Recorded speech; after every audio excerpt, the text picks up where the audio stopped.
Hello and very warm welcome to all of you. कैसे हैं आप सब? मैं आपका मेंटर और आप देख रहे हैं लर्निंग इंग्लिश विदाउट रूल्स का स्पेशल सेशन, जिसमें मैं आपके लिए उपलब्ध कराए गए प्रीवियस ईयर सेट के आंसर और डिटेल एक्सप्लेनेशन के साथ उपस्थित होता हूं। अब तक इस प्लेटफॉर्म से आपके लिए 5 सेट के आंसर और डिटेल एक्सप्लेनेशन उपलब्ध कराए जा चुके हैं। मैंने उसकी वीडियो अपलोड की है, आप सबने देखी होगी और आपके अंक भी अच्छे आए होंगे। यहां पर मैं ये आपको बता दूं कि आपके जितने भी नॉर्म्स जो कि आपने सीखे हैं यहां से क्वेश्चन सॉल्व करने के दौरान, जो मैंने आपको बताया है, आपने उसे नोट डाउन किया है। आप उसे एक रेगुलर इंटरवल पर या जब आप नया सेट बनाते हो वहां पर एक नजर दौड़ाने की जरूरत है, आप उसे रिवीजन करते रहें। बहरहाल मैं आपको यहां से ये भरोसा दिला सकता हूं कि ये नॉर्म्स इतनी बार आपके सामने मैं रखूंगा डिफरेंट सेट्स को सॉल्व कराने के दौरान, क्योंकि मुझे बहुत सारे सेट यहां पर कराने हैं। लगभग 100-125 के आसपास सेट होंगे, क्योंकि मैंने कहा है कि 21 सालों के क्वेश्चन का लक्ष्य मैंने आपके सामने रखा है कि मैं इसे आपके लिए सॉल्व करा दूं, और उसके बाद चाहे वो एसएससी के 20 क्वेश्चन हो या बैंक में पूछे जाने वाले 5 से 10 एरर, चाहे वो किसी भी प्रकार के हो, किसी डिफिकल्टी लेवल के हो, आप अमूमन उसे अच्छे से कर पाएंगे, बिना झिझक के कर पाएंगे। तो यहां पर एक बात बहुत जरूरी है कि आप इस सेशन को रेगुलर देखें, शुरू से अंत तक देखें, बिना स्किप किए हुए देखें। आज हम यहां पर उपस्थित हुए हैं आपके साथ सेट 6 के आंसर और उसके पीछे मौजूद ग्रामेटिकल नॉर्म्स के डिस्कशन के लिए। तो उम्मीद करता हूं कि आपने इस सेट को बना लिया है। अगर आपने नहीं बनाया है तो आप वीडियो को यहीं पर पॉज कीजिए और फिलहाल उसे बनाइए, और उसके बाद इस वीडियो को प्ले करके आंसर मिलाइए और उसके डिटेल एक्सप्लेनेशन को समझिए कि आपने जो समझा वो सही था या वो किस तरह से मेरे मंतव्य से, मेरे विचारों से या एक्चुअल ग्रामेटिकल नॉर्म से अलग हो गया। तो क्वेश्चन नोटबुक और पेन लेकर फटाफट तैयार हो जाइए। देखते हैं कि आज के सेट 6 में उपलब्ध कराए गए 15 क्वेश्चन के आंसर क्या है और उसके पीछे कौन कौन से ग्रामेटिकल नॉर्म्स लगे हुए हैं। चलिए देखा।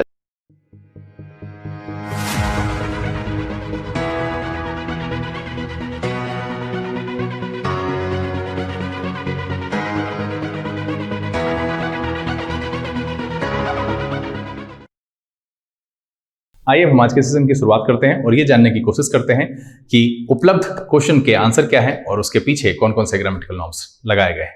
जो लोग इस चैनल पर नए हैं, चैनल को सब्सक्राइब करना और बेल आइकन प्रेस करना नहीं भूलेगा, ताकि लेटेस्ट अपलोड की नोटिफिकेशन आपको मिलती रहे। हर एपिसोड की तरह यहां पर आपको क्वेश्चन दिखेगा, एक एक करके हम क्वेश्चन को पढ़ेंगे और उसके डिटेल एक्सप्लेनेशन को आपके सामने रखेंगे। चलिए आज का पहला क्वेश्चन नंबर 78 कह रहा है द जज आस्क्ड। देखिए सबसे पहले asked, that means we to the man if the bag he had lost. अब देखिए कितना अच्छे से सीक्वेंस है कि lost, had lost, that means कि बैग पहले खोया जज के पास, बाद में गया जज, तब उससे पूछेगा कि जो बैग तुमने खोई। अब वहां कह रहा है कंटेन 5000 रुपीज। अब कंटेन होगा, यहां पर क्या होना चाहिए, सारी घटनाएं जो है पास्ट की है, कंटेन्ड। चूंकि ये आस्क्ड और ये कंटेन एक ही समय में वर्णित है, एक ही समय का वर्णन है, वहां पर पूछा गया है, तो यहां जो है हैड प्लस V3 वो ठीक है, जज आस्क्ड ये भी ठीक है। पूछा गया है कि कंटेन्ड, कंटेन तो बिल्कुल होना ही नहीं चाहिए, क्योंकि संदर्भ मेरे सेंटेंस का जो है वो पास्ट का है, इसलिए जो सी ऑप्शन है, जो हिस्सा है उसमें जो कंटेन है वो गलत है, उसकी जगह पर क्या होना चाहिए, कंटेन्ड, और इसीलिए 78 का जो आंसर हो जाएगा वो हो जाएगा सी। चलिए 79 देखा जाए। कहता है I trust you will show forbearance to me a few minutes more. यहां पर एक प्रेपोजिशन मिसिंग है। अ फ्यू के बगल में जहां अ फ्यू लिखा है उसके बगल में फोर एक प्रेपोजिशन लगाएंगे, इस सवाल को हटा दीजिए, वो 78 यहां पर फोर अ फ्यू लगाएंगे तो मीनिंग और अच्छे से क्लियर हो जाएगा कि I trust you will show forbearance to me for a few minutes more, कुछ और देर के लिए। तो यहां पर वो मिसिंग है, सुनने में वो अच्छा लग रहा है बट वहां पर प्रेपोजिशन जरूरी है होना, और इसीलिए वहां जो प्रेपोजिशन होगा वो होगा आपका फोर, और इस लिहाजन 79th में भी वो हिस्सा मिसिंग है और 79th का भी जो आंसर होगा वो हो जाएगा सी। चलिए अगला सवाल देखा जाए। 80 नंबर कह रहा है the ground outside the village abounding with. अब देखिए अबाउंड के साथ ये ध्यान रखिएगा, मोस्ट प्रोबेबली इन का प्रयोग होता है और इसके साथ विद का भी प्रयोग होता है। दोनों का मीनिंग लगभग सेम ही होता है। तो यहां पर जो कह रहा है, the ground outside the village abounding with frogs and snakes, और इसका मतलब होता है भरपूर मात्रा में होना, प्रचुर मात्रा में होना। तो यहां सही है abounding with frogs and snakes, the enemies of mankind is soft and massy. तो यहां पर जो भी संदर्भ है, क्योंकि कह रहा है अबाउंडिंग, तो यहां पर भी जो है वो आपको मैंने पहले ही बताया है कि आईएनजी लगा हुआ कोई भी वर्ब अगर उसके पहले इज आर एम मेंशन नहीं है तो वो सिचुएशन यानी कि सेंटेंस प्रेजेंट में है तो प्रेजेंट के हिसाब से फिट बैठता है, पास्ट है तो उसके हिसाब से वो खुद को एडजस्ट कर लेता है, वहां पर एडजस्टमेंट की जरूरत नहीं पड़ती है। कह रहा है the ground outside the village abounding with frogs and snakes, बिल्कुल सही है। और इसीलिए जो 80 नंबर क्वेश्चन है उसका जो आंसर हो जाएगा वो हो जाएगा नो एरर, यानी कि ऑप्शन ई। चलिए अगला सवाल देखा जाए, 81वां। कह रहा है we are all short sighted and very often see but one side of the matter, our views are not extended to all that has a connection to it. Connection with it नहीं, connection to it, connection to it, connect to और उसी से बना हुआ connection to it. ये ध्यान रखेंगे कि यहां पर विद नहीं, यहां कनेक्शन टू इट। ज्यादा विस्तार से हम चीजों को नहीं रखते हैं, सिर्फ मैं आपको सिर्फ जरूरत की चीजें बताता हूं ध्यान में रखने के लिए, क्योंकि यहां पर अगर मैं उसको डिटेल्ड में लेकर के चला जाऊंगा तो फिर चैप्टर पे आना पड़ेगा और फिर आपके लिए वो बोझिल हो जाएगा। मैं सिर्फ पॉइंट टू पॉइंट इंफॉर्मेशन और जितनी समझदारी होनी चाहिए उतना आपके सामने रख देता हूं, और इस लिहाजन आप आराम से बना सकते हैं। तो कह रहा है कि we are all short sighted and very often see but one side of the matter, our views are not extended to all that has a connection to it। तो यहां पर with नहीं to होना चाहिए, और इस लिहाजन जो 81 यानी 81वें का आंसर हो जाएगा वो हो जाएगा डी। चलिए अगला सवाल देखा जाए, 82वां। कह रहा है just laws are no restraint on the freedom of the good, for the good man desires nothing which just a law interfere. अब देखिए कि मैंने पहले भी क्या बताया था कि मैं आपको पहले इस मैटर में समझा चुका, बड़ा ही आसान है, ये बेसिक फैक्ट है, सब जानते हैं कि अगर मेरा सब्जेक्ट सिंगुलर है तो हम उसके साथ वर्ब भी सिंगुलर ही प्रयोग करते हैं। तो अब यहां पर जो लॉ लिखा हुआ है ये तो सिंगुलर है। क्या कह रहा है कि जस्ट लॉ इंटरफेयर नहीं, इंटरफेयर्स, एस यहां पर लगेगा, इंटरफेयर्स INTERFERES, इंटरफेयर्स। तो यहां पर जो इंटरफेयर दिया हुआ है वो गलत है, क्योंकि मेरा सब्जेक्ट सिंगुलर है। लॉ इंटरफेयर्स विद यहां पर तब सही होगा, और इसीलिए जो 82 यानी कि 82वें का आंसर हो जाएगा वो हो जाएगा डी। और इसके पीछे जो कंसेप्ट है वो बड़ा ही साधारण है, सब लोग जानते हैं कि singular subject singular verb, plural subject plural verb, चाहे वो हेल्पिंग हो या मेन। सिर्फ एक ही बात ध्यान रखना है कि पास्ट में ऐसी कोई कहानी मेन वर्ब के साथ नहीं है, हेल्पिंग वर्ब में है। हेल्पिंग वर्ब में वॉज और वर्ब में है। फिर हैड की बात करेंगे तो वो सबके साथ लगता है। चलिए 83वां सवाल देखा जाए। कह रहा है had he done his homework well he would not have suffered. फिर से वही आ गया यहां पर जो मैंने आपको क्लॉज के सेकेंड पैटर्न यानी क्लॉज का जो कॉम्बिनेशन बताया था उसका जो दूसरा पार्ट था उसमें मैंने बताया था तीसरा जो कंसेप्ट था, रूल तीसरा, जिसमें मैंने आपके लिए यह बताया था कि अगर एक तरफ हैड प्लस V3 है तो दूसरी तरफ वुड हैव प्लस V3 बताया था। वैसे केस में मैंने बताया था कि पास्ट इमेजिनेशन का वो केस हो जाता है और उसमें हम इन्वर्जन अप्लाई कर सकते हैं। इन्वर्जन कहने का मतलब है कि अगर हम इफ को हटा दें और हैड को पहले रखें, लास्ट में साइन ऑफ इंटरोगेशन नहीं होगा क्योंकि वो क्वेश्चन को नहीं बताता है। तो 83वें सवाल में कह रहा है कि हैड ही डन, बिल्कुल सही है, हैड प्लस V3 है, डन लगा हुआ है वहां पर।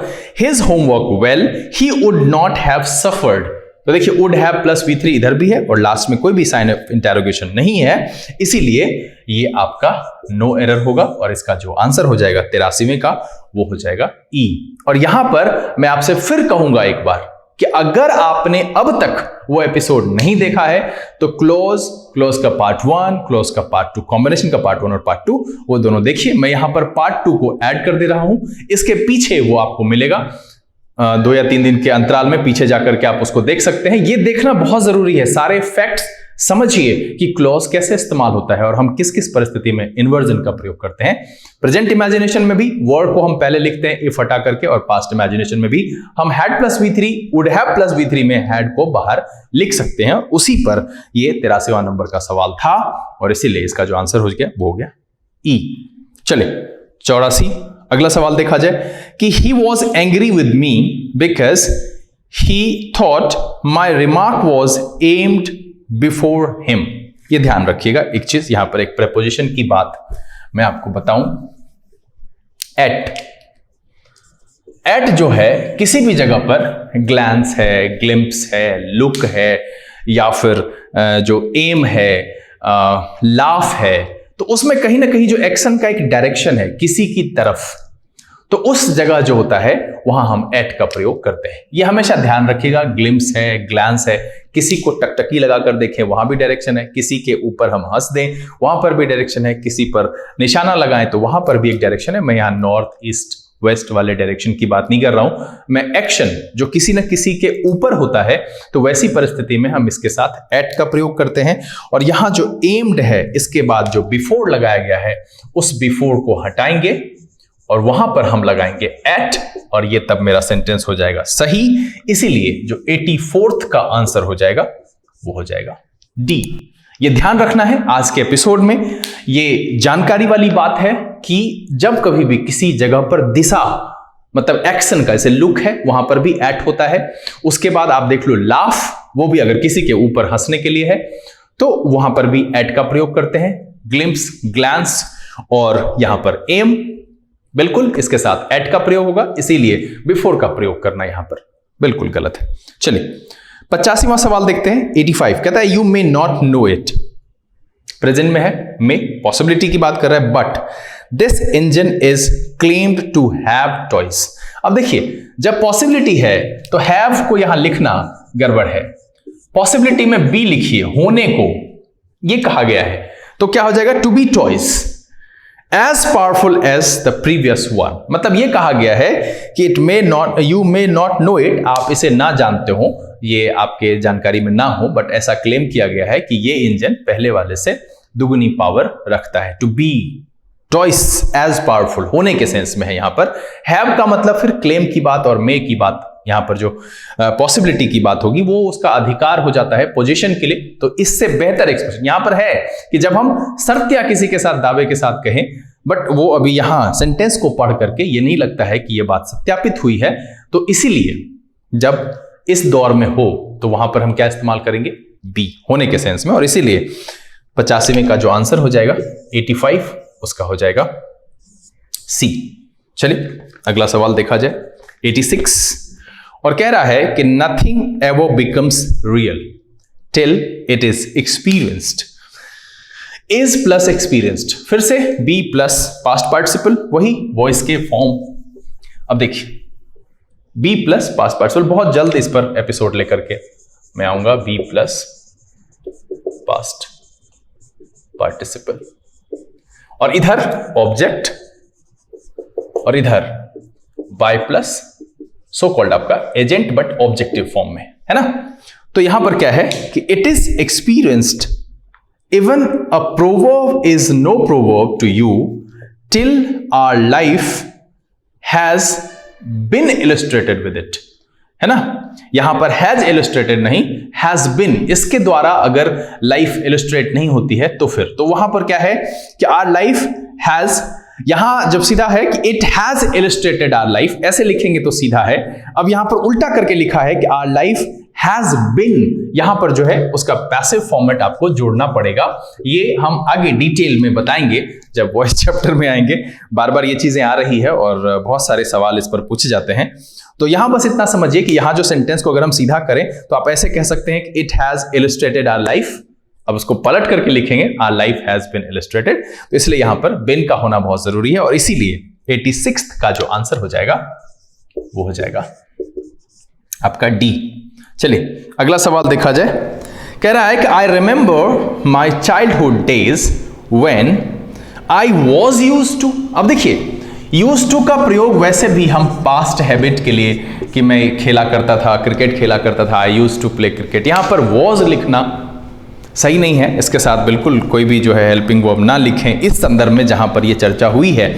तो क्या कह रहा है कि I remember my childhood days when I used to go to farm with my father and help him in his work. मतलब मुझे याद है अपने बचपन के दिन जब मैं अपने पापा के साथ फार्म जाया करता था, एंड हेल्प हिम, उनकी मदद किया करता था उनके कामों में। तो इसीलिए यहाँ पर जो वॉज है वो अनावश्यक प्रयोग हुआ है, इसका प्रयोग यहाँ पर सेंस को खराब करेगा, वो सही नहीं है। जब आप पुरानी किसी बात को, पुरानी किसी घटना को याद करते हैं कि मैं खेला करता था, मैं वहाँ जाया करता था, मैं चाय लिया करता था, तो उस सेंस में हम यूज टू का सीधे सीधे इस्तेमाल करते हैं। यहाँ पर वॉज लिखना गलत है, इसलिए 87th का जो आंसर हो जाएगा वो हो जाएगा आपका बी। यहाँ से हम वॉज को हटा देंगे। चलिए अगला सवाल देखा जाए, 88वां। कह रहा है I missed the last train which I usually catch. अब देखिए इसको मैं लिख करके थोड़ा बताना चाहूँगा, वरना आप कंफ्यूज हो जाएंगे कि मैंने ऐसे कैसे कह दिया। देखिए क्या कह रहा है कि I missed the last train, ठीक है, छूट गई। अब इस ट्रेन के बारे में लिखा हुआ है कि विच आई यूजुअली कैच। तो ये मेरे हिस्से, इसका हिस्सा नहीं है, आज का हिस्सा नहीं है। ये इस ट्रेन के बारे में कहा गया कि जिसे मैं जनरली पकड़ लेता था, नहीं छूटती थी। तो यहां क्या लिखा हुआ है कि I miss the last train which I usually catch and have to stay at the station. नहीं, वो यहां से है इसका हिस्सा, एंड हैव टू तो अब किसी भी जगह पर नहीं होगा ना। क्यों? क्योंकि यहां पर मिस्ड है, पास्ट है, और इसीलिए मुझे हैड लिखना पड़ेगा कि मेरी लास्ट ट्रेन छूटी और मुझे स्टेशन पर रहना पड़ा on my way back home yesterday. जब मैं घर लौट रहा था पिछले दिन, तो मेरी आखिरी ट्रेन छूट गई और मुझे स्टेशन पर रहना पड़ा। Expression is all about past, yesterday is given there, that's why change have into had. इससे कंफ्यूज होने की जरूरत नहीं है कि विच आई यूजुअली कैच, वो उस ट्रेन के बारे में लिखा है कि जिसे मैं जनरली यूजुअली पकड़ लेता था, नहीं छूटती थी, वो मेरी छूटी और मुझे स्टेशन पर रहना पड़ा। इसीलिए ये जो इसका आंसर हो जाएगा वहां हम सी नंबर में हैव को करेंगे हैड, और इसीलिए जो 88th का आंसर हो जाएगा वो हो जाएगा आपका सी। क्लियर? चलिए अगला सवाल देखा जाए, 89th। कह रहा है Suresh Babu who is living in the town since 1955। अब देखिए फिर टाइम दे दिया, जब भी टाइम दिया सिंस 1955, तो भाई कंटिन्यूअस के होने का तो बात ही नहीं होता है। Suresh Babu who has been living in the town since 1955, यहां पर क्या हो जाएगा, इज को हटा करके आप करेंगे हैज बिन, और इसीलिए जो इसका आंसर हो जाएगा 89th का वो हो जाएगा आपका ए। क्यों? क्योंकि मैं फिर से एक बार आपके लिए दोहरा दूं कि जब कभी भी किसी भी सेंटेंस में अगर टाइम दिया हुआ है तो वहां कंटिन्यूअस होने की कोई भी बात तो हो ही नहीं सकती है। जब फॉर और सिंस लगा करके जो है पीरियड ऑफ टाइम या पॉइंट ऑफ टाइम दिया गया है, या फ्रॉम लगा करके पॉइंट ऑफ टाइम दिया गया है, तो ये ध्यान रखिए कि वैसी परिस्थिति में आपको परफेक्ट कंटिन्यूअस ही लिखना है। क्या लिखना है? Perfect continuous. कंटिन्यूअस के सेंटेंसेस नहीं लिखेंगे, ये आपको समझ में आ गया होगा। चलिए एक और सवाल आ गया क्लॉज 2 से। क्लॉज का जो कॉम्बिनेशन का दूसरा पार्ट है, कह रहा है if you had read the relevant literature carefully you would have answered most of the answer correctly. बिल्कुल एक तरफ इफ यानी कि सबऑर्डिनेट क्लॉज में हैड प्लस V3 और प्रिंसिपल क्लॉज में would have answered, would have plus V3 और SCPC का कॉम्बिनेशन मैं इतनी बार बता चुका हूं कि ये आपके जहन में होना चाहिए, अब आपको मिस नहीं होना चाहिए कि एक तरफ SC और इसका जो सबसे ज्यादा आ रहा है वो आ रहा है हैड प्लस V3, और PC में हम क्या लिखते हैं? Would have plus V3। तो ये जो है आपका इतना आ जाता है और ये यहां पर दिया हुआ है, इसीलिए जो 90th नंबर का जो आंसर है वो हो जाएगा no error, and that's why option is E. चलिए 91 कह रहा है the house where the dead man was found.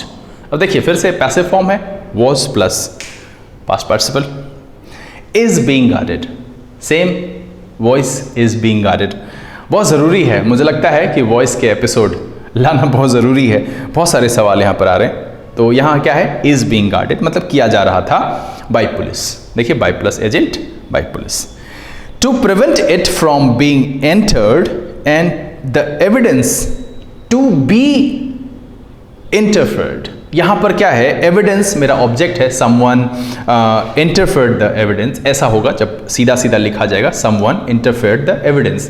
तो यहाँ पर क्या हो जाएगा कि टू बी इंटरफेयर्ड, यहाँ पर लगाएंगे हम एविडेंस के बाद टू प्लस बी और प्लस तब जो है वो इंटरफेयर्ड जो लिखा हुआ है वो सही हो जाएगा। ऐसे एविडेंस के साथ नहीं लिख सकते हैं सीधा सीधा एविडेंस इंटरफेयर्ड, क्योंकि सब्जेक्ट को लिखना पड़ेगा कि राम इंटरफेयर्ड, श्याम इंटरफेयर्ड, ऐसे करके।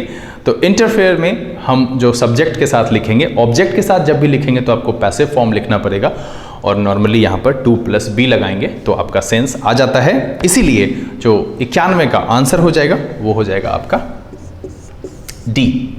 चलिए आज का आखिरी सवाल कह रहा है as I reach the hospital, as I reach the hospital मतलब हॉस्पिटल पहुंचा, और उसी के साथ क्या कह रहा है कि आई हैड फाउंड। अब जब पहुंचा तो तुरंत पाया ना, सिचुएशन सामने की है क्या कि a great rush of visitors, पहुंचा और पाया। ऐसा नहीं कि पहुंचा और फिर तो सामने दिखेगी ग्रेट रश, तो यहां पर हैड लगाना बिल्कुल गलत है, क्योंकि दोनों एक्टिविटी में टाइम का जो गैप है वो नेग्लिजिबल है, ना के बराबर है। और मैं आपको पहले भी बता चुका हूं कि दो घटनाएं अगर पास्ट की है, दोनों के बीच टाइम गैप नहीं है। जैसे मैंने मुंह धोकर खाना खाया, हाथ धोकर खाना खाया, ठीक, ये चेहरा धोकर वह सोने गई, पुरस्कार देते ही लोगों ने ताली बजाई। इस तरह के जो एक्सप्रेशन होते हैं, मेरे स्टेशन पहुंचते ही गाड़ी खुल गई, तो यहां पर टाइम गैप नेग्लिजिबल है। And that case we have to use V2, both side, दोनों तरफ जो है हम V2 का प्रयोग करेंगे।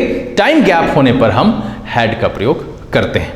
तो यहां पर यह ध्यान रखना है कि हैड यहां से हट जाएगा और इसीलिए जो 92 का आंसर हो जाएगा वो हो जाएगा B। और ये आज के एपिसोड का समापन है। उम्मीद करता हूं कि आप सबको मज़ा आ रहा होगा इसके एक्सप्लेनेशन को जानकर। बहुत सारी रोचक चीज़ें धीरे धीरे ही सही लेकिन आपके पास पहुंच रही है। इसको आप शिद्दत से जमा करते रहिए और उस पर नज़र दौड़ाते रहिए, रिवीजन करते रहेंगे तो आप एक न एक दिन इसके महारथी ज़रूर हो जाएंगे और आप अच्छे से एरर को सॉल्व कर पाएंगे। बहरहाल उम्मीद करता हूं कि इस एपिसोड से आपको बहुत कुछ सीखने के लिए मिला होगा। अगर ये वीडियो आपको पसंद आया आप इसे लाइक कर दें। अगर आपने चैनल सब्सक्राइब नहीं किया है प्लीज़ सब्सक्राइब कर लीजिए। जो लोग पहले से जुड़े हुए हैं वो इसे ज़्यादा से ज़्यादा सोशल नेटवर्किंग साइट पर शेयर करें। पढ़ें, पढ़ाएं, खुश रहें, मस्त रहें। और हाँ, एपिसोड 7 बना करके तैयार रहिए। बहुत जल्द एपिसोड 7 यानी कि सेशन 7 जो क्वेश्चन सेट 7 है उसके आंसर और डिटेल एक्सप्लेनेशन के साथ आपके सामने उपस्थित होते हैं। तब तक के लिए लर्न इंग्लिश विदाउट रूल्स के सेशन से this is BK Singh signing off. Keep reading, keep practising. Thank you, God bless you.